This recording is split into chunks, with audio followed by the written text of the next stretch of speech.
এই যে মুখ না মুখ, এ ভাই বলেন এটা কি? বলেন এটা কি? আমার সারা শরীরের মধ্যে কয়টা অঙ্গ প্রত্যঙ্গ আছে জানেন? 360টা খালি জোড়া আছে, জোড়া। এই যে হাঁটু, আঙ্গুল, ঘাড়, এই মেরুদণ্ডের সবগুলোর মাঝখানে কয়টা জোড়া আছে? 360টা জোড়া আছে। এবার বলেন আমার শরীরের অঙ্গ প্রত্যঙ্গের মধ্যে সবচাইতে পরিচ্ছন্ন, সবচাইতে শ্রেষ্ঠ, সবচাইতে গুরুত্বপূর্ণ অঙ্গ হলো মুখ।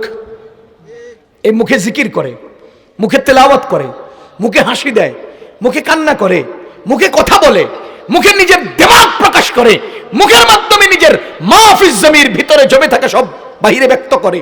কথা বলেন, সেই মুখের চেয়ে দামি কোনো অঙ্গ হতে পারে না। অথচ আপনাদের সমাজে শিক্ষিত, কোরআন বলেছে ইন্নামা হাররামা আলাইকুমুল মাইতা, মৃত প্রাণী হারাম করছি, ওয়াদ্দামা, প্রবাহিত রক্ত হারাম করছি, ওয়ালাহমাল খিনজির, শুয়োরের গোশত হারাম করছি, ওয়ামা উহিল্লা লিগাইরিল্লাহি বি, আল্লাহ ছাড়া অন্যের নামে জবাইকৃত প্রাণীকে হারাম করেছি, আহাল্লাল্লাহুল বাইআ ওয়া হাররামার রিবা, সুদকে আমি হারাম করেছি। বলেন করেছে কিনা? এবার বলেন এই সমাজের শিক্ষিত মহল এই সর্বোচ্চ পবিত্র গাল দিয়া সুদের মতো নাপাক ঢুকায় কিনা? আরে কথা কয় না, ঢুকায় কিনা? তো যেই লোক তার মুখের পরিচয় শিখে নাই তার এলেম দ্বারা, সেটাকে আমি এলেম বলবো কেন?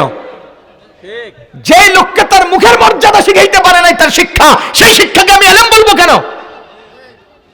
যে লোককে তার শিক্ষা তার মুখের মর্যাদা বুঝাইতে পারে নাই যে এটা পবিত্র মুখ, এটা দিয়ে নাপাক ঢুকানো যায় না, এটা পবিত্র জায়গা, এটা দিয়ে হারাম ঢুকানো যায় না, যেই লোকটা না নিজের শিক্ষার দ্বারা নিজের শরীরের সবচেয়ে পবিত্র মুখটা চিনল না, সেই লোকের শিক্ষাকে আমি এলেম বলবো কেন? এলেম বলা হয় ওই এলেমকে, ওই জ্ঞানকে যে জ্ঞান নিজের পরিচয় নিজেকে শোনায়। আমার এই মুখ আমার সবচেয়ে পবিত্র, আমার এই চোখ আমার পবিত্র, আমার এই কান পবিত্র, আমার এই হাত পবিত্র, আমার এই হাত দ্বারা আমি যেখানে সেখানে ধরতে পারি না, আমার পায়ের দ্বারা যেখানে সেখানে আমি যেতে পারি না, আমাকে গণ্ডি নির্ধারণ করে আমার এলেম, সেটার নাম এলেম। এজন্য নবীজি বলেন আল কাইয়িসু মান দানা নাফসা, যে নিজেকে চিনে সেই হলো বুদ্ধিমান, যে নিজেকে চিনে সেই হলো বুদ্ধিমান। এখানে আমার মাদ্রাসার ছাত্র ভাইরা আছে, ছোটরা, জিজ্ঞেস করেন তাদের সর্বপ্রথম ইসলাম শিক্ষার কিতাব তালিমুল ইসলাম, তালিমুল ইসলাম কিতাবের প্রথম প্রশ্ন তুম কৌন হো, তুমি কে? তুমি নিজেকে চেনো তারপরে শিখো, তুমি নিজেকে চেনো তারপর ইসলাম শিখো। ইসলাম শিখতে হলে তার নিজেকে চিনতে হবে। এলেম হাসিল করো তো আগে নিজেকে চেনো, তুমি কোন হো, তুমি কে?